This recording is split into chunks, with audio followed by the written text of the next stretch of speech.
భార్యాభర్తలాగానే ఉన్నారా? భార్యాభర్తలానే ఉన్నాము. అంటే భార్యాభర్తలా ఉండడం అంటే శారీరక సంబంధం ఉందా లేదా? నిజమే మేడం.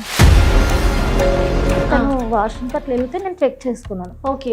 చెక్ చేసుకుంటే తన దాంట్లో వాళ్ళ భార్య పిల్లల ఫోటోలు కనిపించింది. భార్య స్థానం నాకు ఇస్తావు అనేసి కదా నేను వెయిట్ చేస్తున్నాను. అంతే కదా. నువ్వు లాస్ట్కి ఇట్లా చేసినావు అనేసి అంటే నేను ఎట్లా ఇది చేయాలి అని కొంచెం గట్టిగా అడిగినాను, ఏడ్చినాను. ఆయన మోసం మీకు ఇష్టమా? ఆయన అలా మోసం చేసే మనస్తత్వాలంటే మీకు ఇష్టమా? 3 ఏళ్ల తర్వాత ఆయనకు పెళ్ళి 2 పిల్లలు ఉన్నారన్న విషయం 3 ఏళ్ల తర్వాత తెలిసింది. మరి ఈ 1 ఇయర్లో మీరు చేసిన రీసెర్చ్ ఏంటి? ఏం అర్థం చేసుకున్నారు అతన్ని? మీ తెలివితేటలేంటి? ఆ స్టడీ చేయడానికి అతనితోనే కలిసి జీవిస్తావు, ప్లస్ అతనితోని ఫిజికల్ రిలేషన్షిప్, శారీరక సంబంధం పెట్టుకుంటావు. దాన్ని నేను అక్రమ సంబంధం అని అంటాను. మీతో పాటు కలిసి ఒక 3 ఏళ్ల నుంచి ఉంటున్న ఒక అమ్మాయి మా దగ్గర ఉంది స్టూడియోలో. పేరేంటి మేడం? ఓ, ఎంతమంది అమ్మాయిలతో కలిసి ఉంటున్నారు మీరు? ఏం న్యాయం కావాలి నీకు ఇప్పుడు? నేను అడుగుతున్నాను కదా నన్ను పెళ్లి చేసుకోమని. చెప్పాను కదా చేసుకోనని. మరి రేపటి రోజున ఇంకొక అమ్మాయి వస్తుంది, ఆ అమ్మాయితో కూడా మూవ్ అవుతారా ఇట్లానే? ఇంకో అమ్మాయి గురించి మీకు ఎందుకు మేడం? ఈ అమ్మాయి మీ దగ్గరికి వచ్చింది, ఈ అమ్మాయి గురించి మాట్లాడండి మేడం. మీ పెళ్ళి అనే పరిధిని దాటి వేరే ఆడపిల్లల జీవితాలతో ఆడుకుంటే అది వ్యక్తిగతం కాదు, అది సామాజిక సమస్య అవుతుంది. ఇంత విన్నాక కూడా నీకు ఏం మాట్లాడాలో కూడా నాకు అర్థం కావట్లేదు. నీకు భార్య స్థానం ఇవ్వను, నువ్వు రా అని అంటున్నాడు. అయినా కూడా నీకు కృష్ణనే కావాలా ఇంకా కూడా?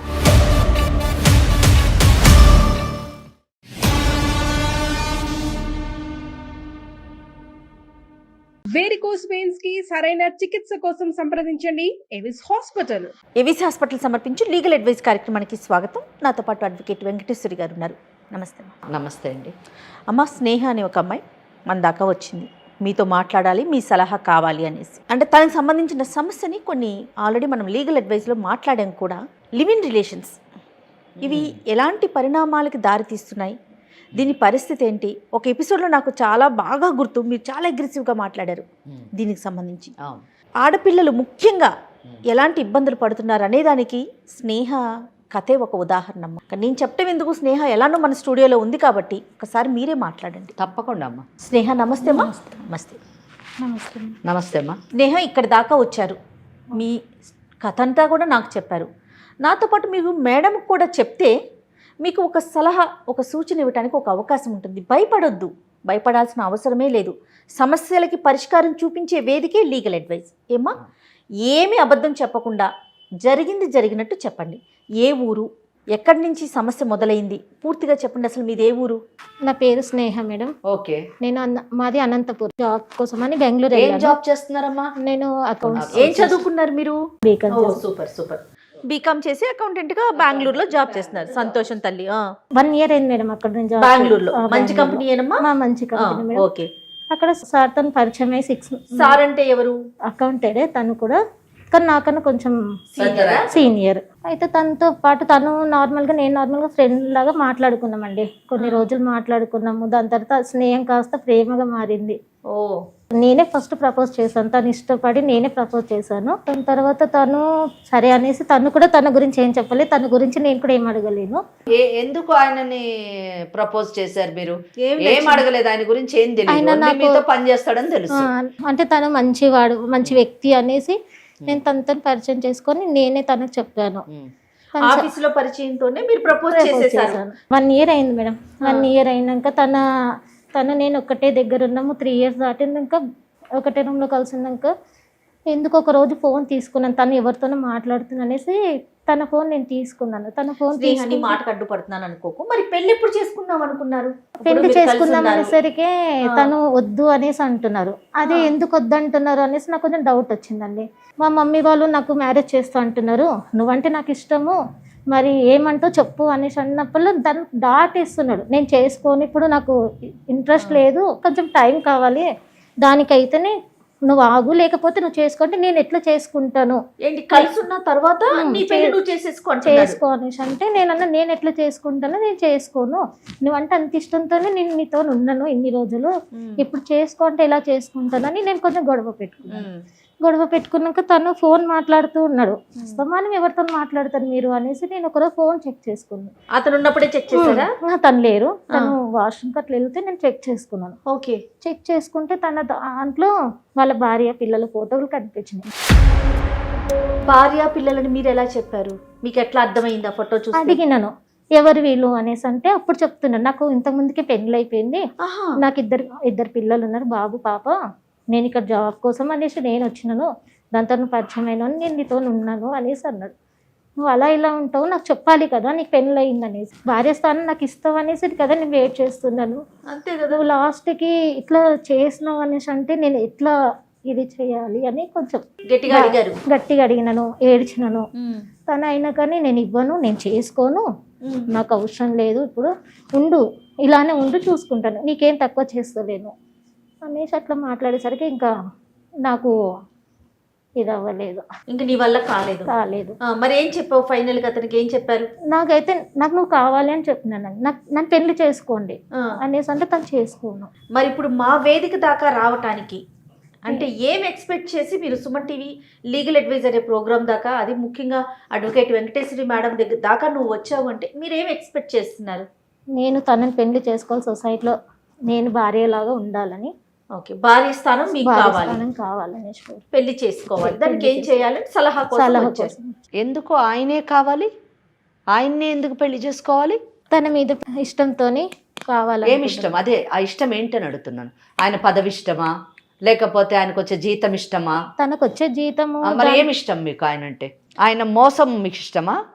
ఆయన అట్లా మోసం చేసే మనస్తత్వాలు అంటే మీకు ఇష్టమా? మరి ఏమి ఇష్టం చెప్పండి? ఆయన అంటే ఎందుకు ఇష్టం కలిగింది? ఓకే, ఇంకొకటి అండి, మీరు 3 సంవత్సరాలు కలిసి ఉన్నా అని చెప్పారు, మీరు పెళ్లి చేసుకోమని ఎప్పుడు అడిగారు? నేను 1 ఇయర్ తర్వాత.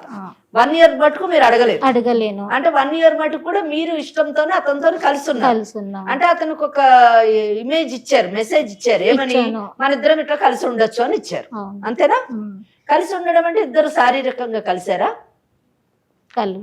ఇప్పుడు ఒకే ఇంట్లో ఉండి మేమిద్దరం శారీరకంగా కలుసుకోలేదు అంటే, మేమిద్దరం 3 ఏళ్ళు ఫ్రెండ్స్ లాగా ఉన్నాము, పెళ్లి చేసుకోవాలనే ఉద్దేశం నాకు 1 ఇయర్ తర్వాత కలిగింది అని, ఇవన్నీ కూడా అదే నమ్మశక్యంగా ఉందా అమ్మా? చెప్పండి, మీకు అనిపిస్తుందా? మీకు ఎవరైనా ఇలా చెప్తే నమ్ముతారా? నమ్మరు కదా. చాలా విచిత్రం. చెప్పండి స్నేహ, మీరు దాచొద్దు, ఏం జరిగినా నిజం చెప్పండి. ఫిజికల్ రిలేషన్షిప్ ఉందా లేదా చెప్పండి. 3 ఏళ్ళు కలిసి ఉన్నారు, 1 ఇయర్ మటుకు మీరు ఎందుకు ఈ పెళ్లి అనే కాన్సెప్ట్ని ఆయన ముందు పెట్టలేదు అని అడుగుతున్నాను నేను. లేదా మీరు స్నేహం చేయగానే ఇమీడియట్గా నేను నీతోని పెళ్లి చేసుకుంటేనే కలిసి ఉంటాను అని ఎందుకు చెప్పలేదు?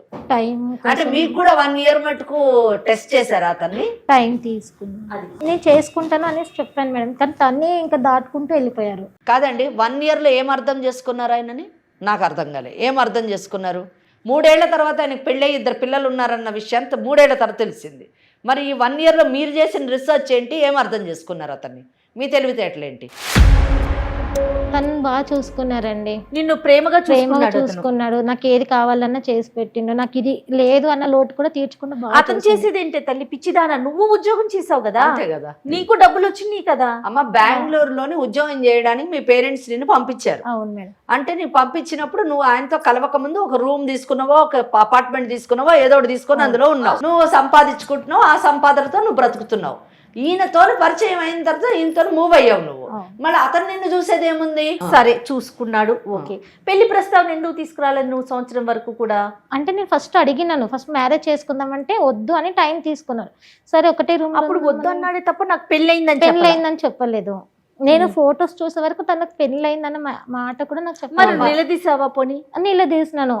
అంటే నాకు నువ్వు అంటే ఇష్టం ఉంది, అందుకని నీతో మూవ్ అయినా. 3 ఏళ్ళు మీరు కలిసి ఉన్నారు కదా, ఇద్దరికి శారీరక సంబంధం ఉందా లేదా అని నిజం చెప్పు. నువ్వు భార్యాభర్తలాగానే ఉన్నారా? భార్యాభర్తలానే ఉన్నాము. అంటే భార్యాభర్తలా ఉండడం అంటే శారీరక సంబంధం ఉందా లేదా?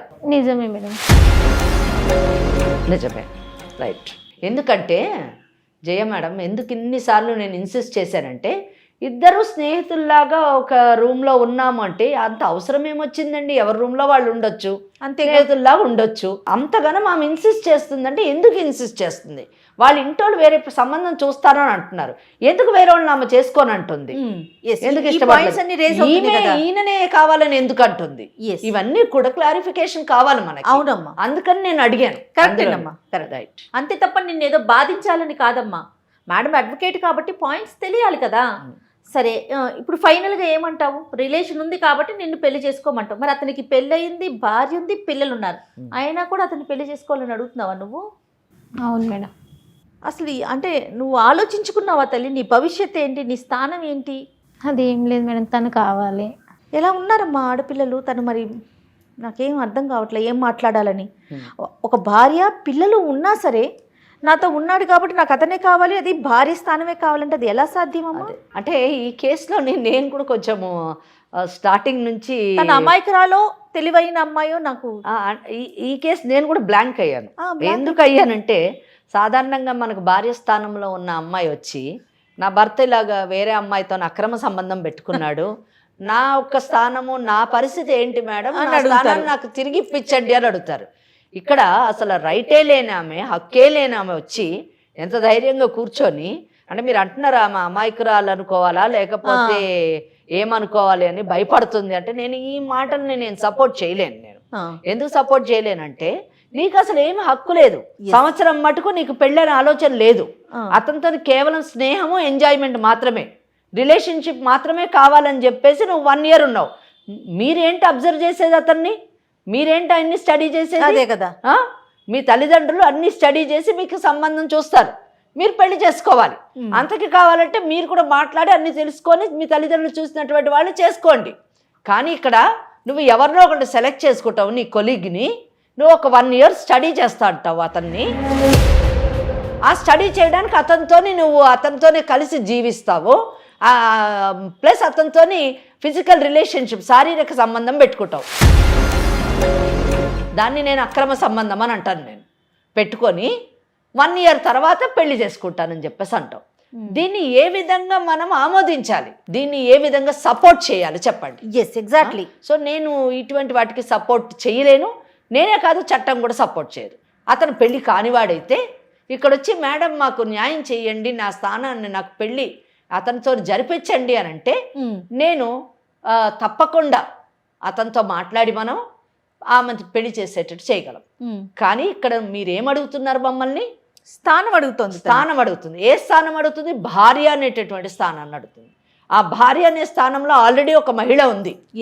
ఆ మహిళని పక్కకు తప్పించి మిమ్మల్ని ఆ స్థానంలో కూర్చోబెట్టాలంటే ఇంకొక మహిళ, గౌరవప్రదమైనటువంటి మహిళ, సమాజం ఆమోదించినటువంటి భార్యస్థానంలో ఉన్న మహిళని, అన్ని హక్కులు కలిగినటువంటి మహిళని పక్కకు జరిపి, ఏ హక్కు లేనటువంటి దాన్ని, ఏ మర్యాద లేకుండా, ఏ సమాజపు కట్టుబాట్లకు లోను మీరు గౌరవించకుండా, చట్టం అంటూ ఒకటి ఉందన్న దాన్ని కూడా గుర్తించకుండా, హక్కు లేకుండా నాకు ఆ స్థానం కావాలని అడిగితే ఏ విధంగా మనం ఆమోదించాలి?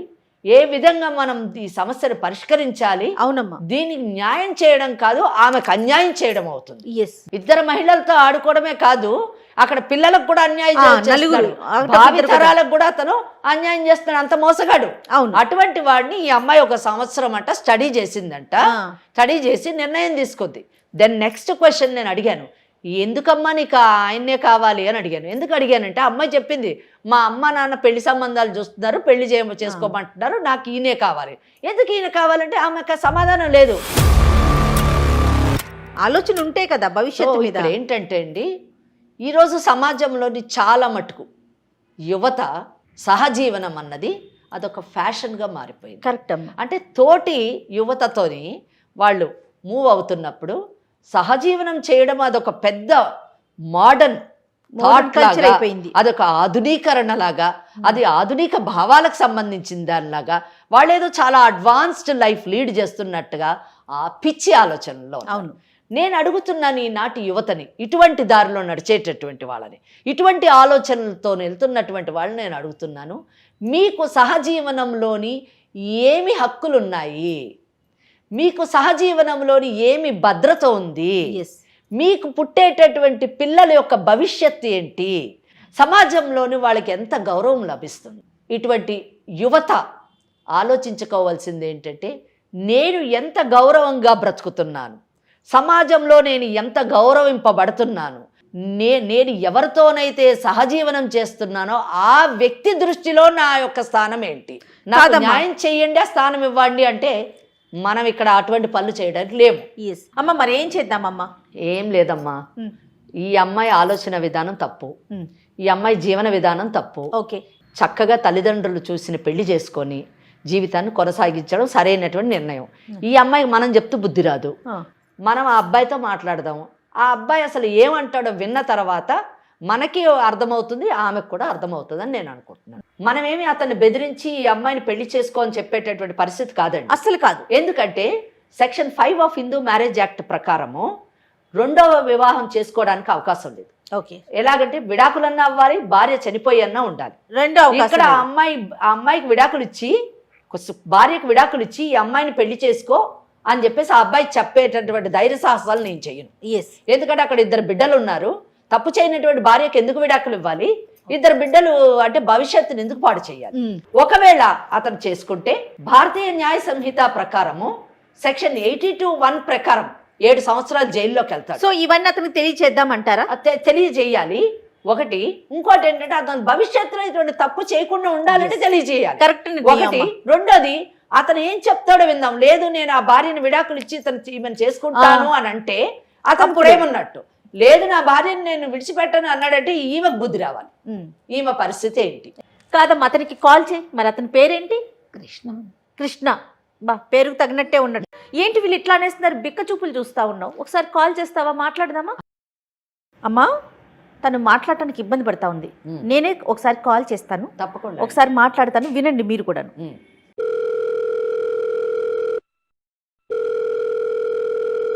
హలో హలో, కృష్ణ గారండి? yes who is this? నేను జయానండి, సుమన్ టీవీ నుంచి మాట్లాడుతున్నాను, లీగల్ అడ్వైజ్ అనే ప్రోగ్రామ్ నుంచి. ఓకే మేడం, చెప్పండి. మా దగ్గరికి మీ ఫ్రెండ్ వచ్చారండి, మీతో పాటు కలిసి ఒక 3 ఏళ్ల నుంచి ఉంటున్న ఒక అమ్మాయి మా దగ్గర ఉంది స్టూడియోలో. పేరేంటి మేడం? ఓ, ఎంతమంది అమ్మాయిలతో కలిసి ఉంటున్నారు మీరు? అంటే చాలా మంది ఉంటారు కదా. ఏంటి ఫ్రెండ్ అన్నారు కదా మేడం, ఫ్రెండ్స్ అంటే చాలా మంది ఉంటారు కదా. ఫ్రెండ్స్ అంటే చాలా మందే ఉంటారంట. ఒక్కసారి నువ్వు హలో అనమ్మా, చెప్పు నీ పేరేంటి, నువ్వే చెప్పు. హలో హలో కృష్ణ, నేను స్నేహన్ మాట్లాడుతున్నా. స్నేహ? అవును, చెప్పు. అదే నేను పెళ్లి చేసుకుందామని అంటే దాటేస్తున్నావు కదా. అవును, నీకు చెప్పా కదా చాలా సార్లు. ఏమని? ఎక్కడికి వెళ్ళావు నువ్వు? ఇప్పుడు ఎవరు మాట్లాడేది? ఫోన్ ఎవరు చేశారు? నేను సుమన్ టీవీ ప్రోగ్రామ్కి వచ్చాను, మేడం వాళ్ళతో మాట్లాడుతున్నాను. ఎందుకు వెళ్ళావు అక్కడికి? మీకు ఎంతగానో చెప్పినా కానీ మీరు నాకేం ఆన్సర్ ఇవ్వట్లేదు కదా, అందుకనే నాకు ఇక్కడ న్యాయం జరుగుతుందేమో అనేసి వచ్చినాను. ఏం న్యాయం కావాలి నీకు ఇప్పుడు? నేను అడుగుతున్నాను కదా, నన్ను పెళ్లి చేసుకోమని. చెప్పాను కదా చేసుకోనని. రీజన్ ఏంటో తెలుసుకోవచ్చా కృష్ణ గారు? చాలా చాలా స్ట్రాంగ్ గా చెప్తున్నారు మీరు. రీజన్ నాకు ఏంటో? ఆల్రెడీ పెళ్లి అయింది మేడం, నేను ఎలా మళ్ళీ ఆమెను పెళ్లి చేసుకోగలను? ఆల్రెడీ మీకు పెళ్ళి అయింది. ఎన్ని సంవత్సరాలు అవుతుందండి పెళ్ళయ్యి? 10 years అవుతుంది మేడం. 10 సంవత్సరాలు అవుతుంది మీకు పెళ్ళయి. మరి స్నేహతో కలిసి ఎలా ఉన్నారు? మరి అమ్మాయి పెళ్లి చేసుకో అని చెప్పే వరకు కూడా తనతో సంసారిక జీవితం ఎలా గడిపారండి? రీసెంట్ గా 3 years గురించి ఆ అమ్మాయి తెలుసు మేడం నాకు. 3 సంవత్సరాలు కలిసి ఉండటం అనేది మీ లెక్కలో రీసెంటా? నాతో పాటు అడ్వకేట్ వెంకటేశ్వరి గారు కూడా ఉన్నారండి స్టూడియోలో. మీరు చాలా జాగ్రత్తగా మాట్లాడండి, మీరు మాట్లాడేది ఏదైనా అర్థమవుతుందండి. నాకెందుకు మేడం, మీరు ఎందుకు మాట్లాడుతున్నారు? ఇప్పుడు ఎందుకు చేశారో చెప్పండి మేడం. ఇదంతా ఎందుకు చేశామంటే సమస్య మా దాకా వచ్చింది కాబట్టి. ఇప్పుడు అవన్నీ మా పర్సనల్ విషయాలు మేడం, వీటిలన్నింటిలో మీకు ఎందుకు మేడం విషయాలని? ఖచ్చితంగా మీ పర్సనల్ విషయాలు మాకు అవసరం లేదు, కానీ సమస్య ఉంది, మాకు న్యాయం చేయండి అని స్నేహ మా దాకా వచ్చింది కాబట్టి నీతో మాట్లాడుతున్నాము. స్నేహ గురించి చెప్పాను మేడం ముందు నుంచి, తన మ్యారేజ్ అయితే తనతో కుదరదని చెప్పాను. మీరు డే 1 చెప్పారా? ఎప్పుడైతే కలిసి ఉండబోతున్నారో అప్పుడే చెప్పారా? స్టార్టింగ్ లో తెలియదు కదా మేడం, అలా ప్రొసీడ్ అవుతామని తెలియదు కదా మేడం. కొద్దిగా అప్పుడు అలా మూవ్ అయ్యాం, అనుకోకుండా అలా అయింది. తెలిసిన తర్వాత ఆమెకు చెప్పాను నేను. మూవ్ అయ్యే వరకు మీకు తెలీదు, మూవ్ అయిపోయాక అనుకోకుండా తెలుస్తుంది. ఆ అనుకోకుండా తెలిసినప్పుడు అప్పుడు చెప్తారు మీకు పెళ్లి అయిపోయింది ఆల్రెడీ, నేను పెళ్లి చేసుకోనని. మరి రేపటి రోజున ఇంకొక అమ్మాయి వస్తుంది, ఆ అమ్మాయితో కూడా మూవ్ అవుతారా ఇట్లానే? ఇంకా అమ్మాయి గురించి మీకు ఎందుకు మేడం? ఈ అమ్మాయి మీ దగ్గరికి వచ్చింది, ఈ అమ్మాయి గురించి మాట్లాడండి మేడం. ఇంకొక అమ్మాయి గురించి మేము మాట్లాడటానికి లేదు. అవును మేడం. అంటే మనం సమాజంలో ఉన్నామమ్మా, మనుషుల మధ్యనే ఉంటున్నామా, అడవిలో బతుకుతున్నామా? Of course madam. సమాజము, చట్టము, మనుషులు, మంచి చెడు ఇలాంటివి లేవా మనకి? ఏం మాట్లాడుతున్నారు మీరు? మీకెందుకు అనుకుంటా, మాకు అవసరం మా దాకా వచ్చింది కాబట్టి మేము వచ్చామా మీ దగ్గరికి. ఆ అమ్మాయి పెళ్లి చేసుకోమంటోంది, మరి పెళ్లి చేసుకుంటారా? నేను చేసుకోను మేడం. వింటున్నావా? పెళ్లి చేసుకోండి అని చెప్పి ప్రోత్సహించడానికి మేము కాల్ చేయలా. భవిష్యత్తులో ఇలాంటి ఎదవ పనులు చేయకుండా ఉండాలి, ఇలాంటివి చేస్తే నీకు ఎలాంటి శిక్షలు పడతాయో మేడం ద్వారా చెప్పించడానికే కాల్ చేశాను. నాకు ఎందుకు మేడం శిక్ష? నేను ప్రపోజ్ చేయలేదు, ఏం చేయలేదు కదా మేడం. మరి కలిసి ఉన్నారు కదా, ఒక భార్య ఉండగా, భార్య, 2 పిల్లలు, 10 సంవత్సరాలు అవుతోంది మీకు పెళ్ళై. అమ్మాయి జీవితం నేనేం కావాలని నాశనం చేయలేదు కదా మేడం. అమ్మాయి వచ్చింది నా జీవితంలోకి, నాకు ఇష్టంగా అనిపించింది, ఆ టైంలో మేము మూవ్ అయ్యాం మేడం. మేడంతో మాట్లాడండి ఒకసారి, మేడంకి ఇవ్వమ్మా. స్నేహ అన్న అమ్మాయి పెళ్ళి మీరు చేసుకోకపోయినా పర్వాలేదు, మీతోనే కలిసి ఉంటాను అని అంటుంది. దానికి మీరు అంగీకరిస్తున్నారా? అలా అయితే ఓకే మేడం. అలాగైతే ఓకే, రైట్. నాకు కూడా చెప్పే ఈ విషయం నేను. ఓకే సరే, ప్రాబ్లం ఏం లేదు, కానీ మ్యారేజ్ అయితే నేను చేసుకోను. ఓకే సరే, ఖచ్చితంగా ఖచ్చితంగా పెళ్లి చేసుకోరు, ఎందుకంటే మీ భార్య పిల్లలు ఉన్నారు కాబట్టి. పిల్లలు ఉన్నారు. ఓకే, వాళ్ళకి ఆ అమ్మాయికి మీరు విడాకులు ఇచ్చే అవకాశం ఉందా అండి? భార్యకి విడాకులు సిచ్యుయేషన్ లేదు. సరే, కనీసం మీ భార్యకి ఈ స్నేహతోని నాకు సంబంధం ఉంది, నేను ఈమెతోని బెంగళూరులో ఉంటాను, మీ భార్య ఎక్కడ ఉంటారండి? చెప్పండి మేడం, మా పర్సనల్స్ అన్ని. కాదు, ఏరియా ఎక్కడ? ఆంధ్రప్రదేశ్లో ఉంటారా, తెలంగాణలో ఉంటారా, ఎక్కడ ఉంటారు? హైదరాబాద్లో. ఓకే, మీ భార్యతోని నువ్వు హైదరాబాద్లో ఉండు, నేను ఈ స్నేహ అన్న అమ్మాయితోని బెంగళూరులో ఉంటానన్న విషయం చెప్తారా అండి? చెప్పారా? చెప్పండి మేడం, నేనే చెప్తాను మేడం మా భార్యకి. పెళ్ళైన విషయాన్ని మీరు చెప్పారా అండి, ఆ అమ్మాయి తెలుసుకుందా?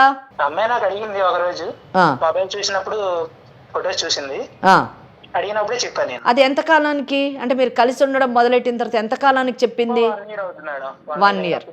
1 year తర్వాత తెలిసింది. అంటే మీరు ముందు చెప్పలేదు, స్నేహం పరిచయం అయినప్పుడు నాకు పెళ్ళయింది, 2 పిల్లలు ఉన్నారని మీరు చెప్పలేదు? రాలేదు. ఓకే. సో 1 సంవత్సరం మీరిద్దరూ కలిసి ఉన్నప్పుడు కూడా మీరు చెప్పలేదు? రైట్. సరే కృష్ణ, ఇప్పుడు నేను ఏమి మాట్లాడను మీతోని, కానీ ఒక్క విషయం మాత్రం మీకు చెప్తున్నాను. కొన్ని పనుల్ని నేరాలుగా చట్టం పరిగణిస్తుంది. ఆ నేరాలకి శిక్ష అంటూ ఒకటి ఉంటుంది. అది మీకు నచ్చినా నచ్చకపోయినా కూడా అది జరిగిపోతూనే ఉంటుంది. నేను మీకు ఎందుకు చెప్తున్నా, వినండి బాబు, వినండి. నేను మిమ్మల్ని ఏం అనట్లేదు. మీ భార్యకు విడాకులనిచ్చి ఈ అమ్మాయిని పెళ్లి చేసుకోండి అని నేను చెప్పను. అలాగే అయితే మీరు ఒకటి చెప్పారు, ఈ అమ్మాయితో పెళ్ళి అయితే చేసుకోను, కానీ ఈ అమ్మాయితో ఉండడం అయితే ఉంటానన్నారు. మీకు పెళ్ళైన విషయాన్ని 1 సంవత్సరం తర్వాత ఆ అమ్మాయి తెలుసుకుంది, కానీ మీరు చెప్పలేదన్నారు. అడిగినప్పుడు చెప్పారు. అలాగే జయ మేడం అడిగారు, ఇంకా రాబో కాలంలో ఇంకా చాలామంది అమ్మాయిలతో మీరు ఉండే అవకాశం ఉందా అంటే, అది మీకు అనవసరం, ఈ అమ్మాయి విషయం మాట్లాడండి అని అన్నారు. అంటే మీకు భవిష్య ప్రోగ్రాం కూడా ఉండొచ్చు. సరే, అది మంచిది, మా వ్యక్తిగత విషయం అని అన్నారు. సో వ్యక్తిగత విషయమే, కరెక్టే. మీరు పెళ్లి చేసుకొని మీ పిల్లల్ని, మీ కుటుంబం, ఇవన్నీ వ్యక్తిగతం. మీ పెళ్ళి అనే పరిధిని దాటి వేరే ఆడపిల్లల జీవితాలతో ఆడుకుంటే అది వ్యక్తిగతం కాదు, అది సామాజిక సమస్య అవుతుంది. అంటే ఆడపిల్లల జీవితాలు పాడు చేస్తూ ఉంటే చూస్తూ ఊరుకోవడానికి చట్టం ఏం కళ్ళు మూసుకొని ఉండదు. కానీ అదే చేయలేదు, అదే చెప్తున్నాను. ఇది మీ అవేర్నెస్ గురించి చెప్తున్నాను, మిమ్మల్ని ఏమి అనట్లేదు నేను. భారతీయ న్యాయ సంహిత అని ఒక చట్టం ఉంది. ఈ చట్టంలోని సెక్షన్ 82(2) ప్రకారము ఏ మగవాడైనా కానీ తనకు పెళ్ళైన విషయాన్ని చెప్పకుండా వేరే స్త్రీతోని పెళ్లి చేసుకుంటానని కానీ, లేదా ఏం చెప్పకుండా శారీరక సంబంధం కానీ పెట్టుకుంటే 10 సంవత్సరాలు శిక్షకి లోనవుతాడు కంప్లైంట్ ఇస్తే. అదే చెప్తాను నేను. అడ్వకేట్గా మీకు చెప్పేది ఏంటంటే, భవిష్యత్తులో ఇటువంటి పనులు చేయకండి, వేరే ఆడపిల్లల జీవితాలతో ఆడకండి. ఎందుకంటే అందరూ మన స్నేహ కాదు, ఏ ఆడపిల్లన్నా కంప్లైంట్ కానీ ఇస్తే 82(2) కింద 10 సంవత్సరాల లోపల పోతారు. ఆయన భార్యతో మాట్లాడితే ఎలా ఉంటుంది? మేము మీ భార్యతో మాట్లాడినా, లేకపోతే ఈ అమ్మాయి వెళ్ళి మాట్లాడినా, ఈ అమ్మాయి మీ మీద కంప్లైంట్ ఇచ్చినా 10 సంవత్సరాల శిక్షకు. మరి నీకు ఫ్యామిలీ కావాలి. ఓకే మంచిదండి. సో సరేనండి.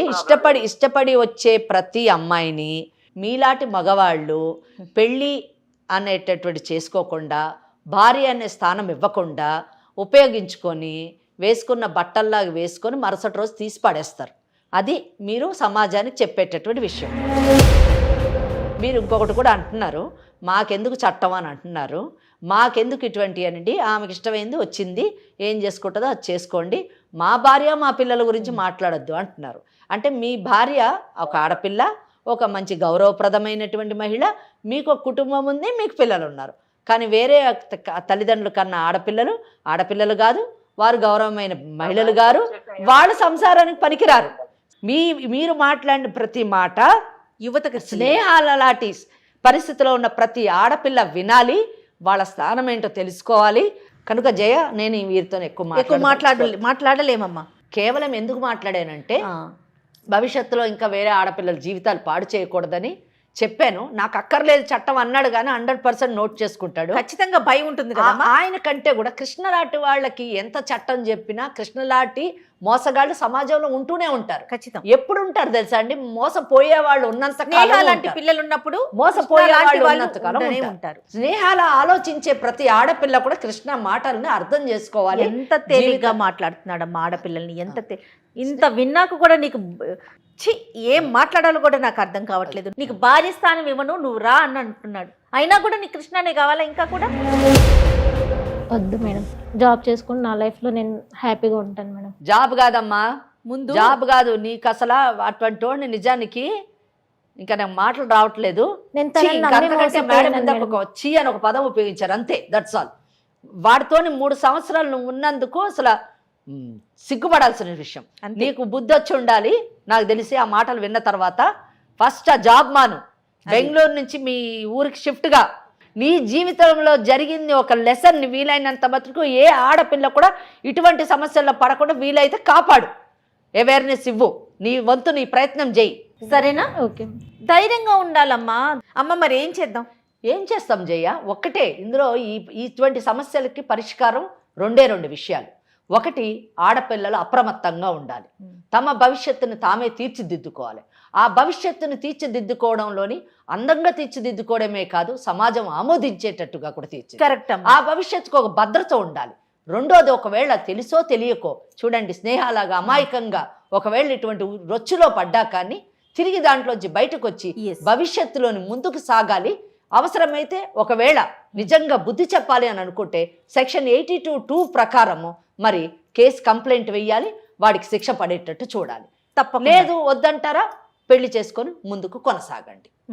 ఇది నేను చెప్పదలుచుకున్నాను. తప్పకుండా అమ్మా. అయితే నాకు స్నేహతో నాకు ఏమనిపించిందంటే, మీరు ఏదైనా అవకాశం ఇస్తే ఒక 2-3 సార్లు మీతో కూర్చొని మీ కౌన్సిలింగ్ కనుక తను ఫాలో అయితే, వినగలిగితే, మీరు ఆ టైం కేటాయించగలిగితే తన జీవితానికి ఒక అర్థం ఉంటుందేమో అనిపిస్తుంది. తప్పకుండా అండి. ఇంకొకటిని కూడా చెప్పాలనుకుంటున్నాను జయ గారు. ఇటువంటి కార్యక్రమాల్లో మేమేదో కుటుంబాలని విడదీయాలనో లేకపోతే ఆడవాళ్ళకి విపరీతమైన చట్టపరమైనటువంటి అవగాహన ఇచ్చేసి మగవాళ్ళకి అన్యాయం చేయాలన్నదో మా ఉద్దేశం కాదు. చట్టం పైన అవగాహన కలిగించడము అంటే ఆడవాళ్ళ హక్కుల్ని ఎంత పరిరక్షిస్తున్నామో మగవాళ్ళని అంత జాగ్రత్త కూడా పరుస్తున్నాము అన్న విషయాన్ని మర్చిపోకూడదు. చట్టం అంటే లేదు కదా. మీరు నేరం చేసినప్పుడు ఎటువంటి శిక్షలు పడతాయి కనుక నేరానికి ఎంత దూరంలో ఉండాలి మీకు అనే అవగాహన మీకు కల్పించడానికి ప్రయత్నిస్తాం. ఖచ్చితంగా. మేడం గారి నెంబర్ నీకు ఇస్తాను, అలా అసిస్టెంట్ నెంబరు. మేడం టైం తీసుకుని ఒక 2-3 సార్లు మేడంతో నువ్వు కూర్చొని మాట్లాడు. సరేనా? సరే. ఓకే, రైట్ అమ్మా, థ్యాంక్ యూ, నమస్తే. వేరికోస్ వెయిన్స్ కి సరైన చికిత్స కోసం సంప్రదించండి ఎవిస్ హాస్పిటల్.